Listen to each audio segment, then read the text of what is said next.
All right. Let's make sure all our friends are up here.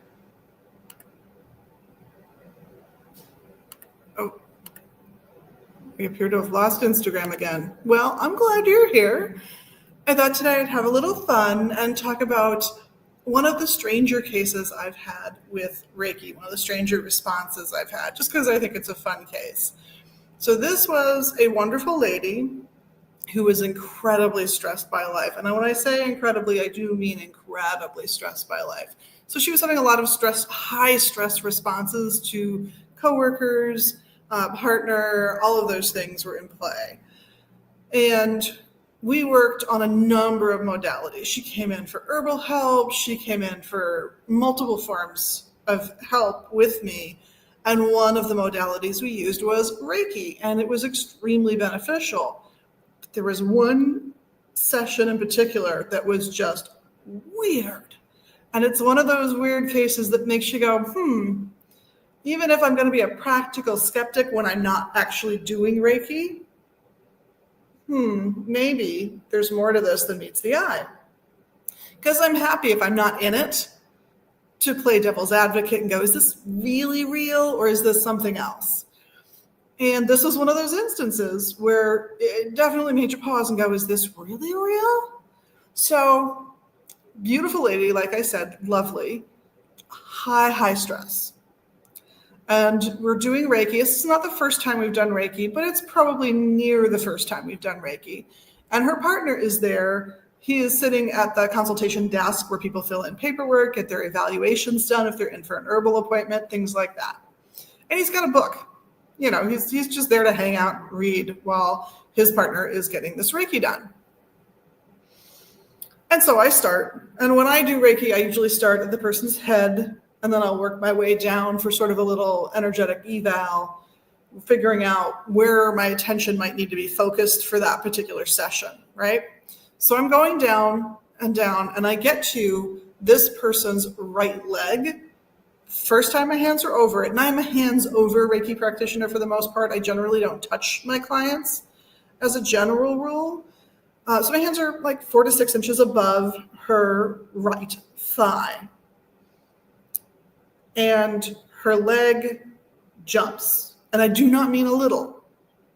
I mean a lot, a good 4 inches. And as she's zoned out at this point, her eyes have been closed for 5 minutes. She has no idea I'm here, what I'm doing, where I'm standing above her as we're doing this. So the leg jumps. This gets the partner's attention, and he looks at me, and I look at him. And I go, okay, I'm going to do the other leg. Reach across, nothing happens. Come back to that right leg, big jump.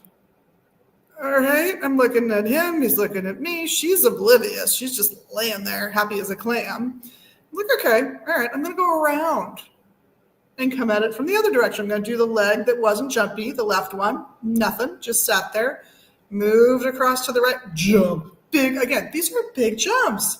It was sort of amazing. Like, okay, clearly I'm going to be spending some time here, but let me continue that initial energetic evaluation as I just work with this client.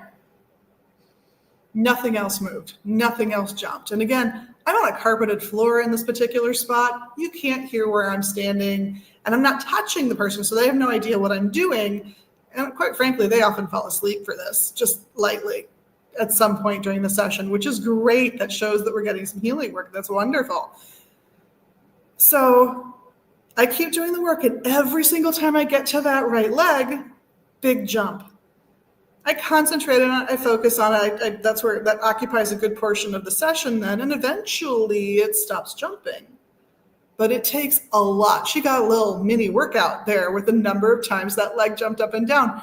So if you're practicing Reiki, if you are level 1, level 2, or level 3, master teacher, whatever you're at, whatever form of Reiki you've been trained in that you're using, just be on the lookout for signs. They might be that obvious. They might be that physical of where you need to spend your time. It might not always just be a feeling or an energetic thing. It might be a tangible, physical piece of what you're doing. It was amazing.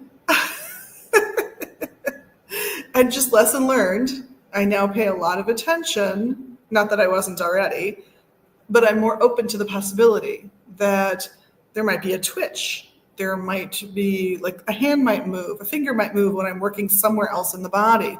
And when you think about how the hands have been used diagnostically in traditions from around the world, now they have their differences. They'll disagree on what this finger means versus what this finger means, etc.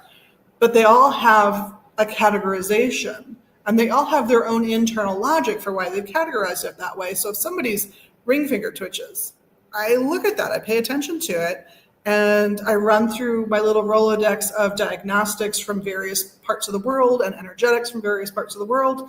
And I try to piece together what might be happening, because there was that twitch when I was over their pancreas or whatever it was. But even if I don't have a way of categorizing it, I'll still absolutely go, okay, it twitched, but only here. Does it twitch again? When I go back to this spot, yep, it twitched again. All right, I'm going to pay a lot of attention to this spot until that twitching calms down. And I'm going to go away and come back a bunch of times to make sure it stays calmed down. So word to the wise on energy work. Sometimes it'll be the tingling in your palms or hot or cold in your palms, however you receive and interpret that energy best. Sometimes it might be far less subtle. Just work with it and work your way through it, and everything will get better. I hope you guys all have a wonderful day, and I will see you tomorrow for Meditation Mondays. Blessed be. This is Liz at Magus Books and Herbs in Minneapolis and magusbooks.com.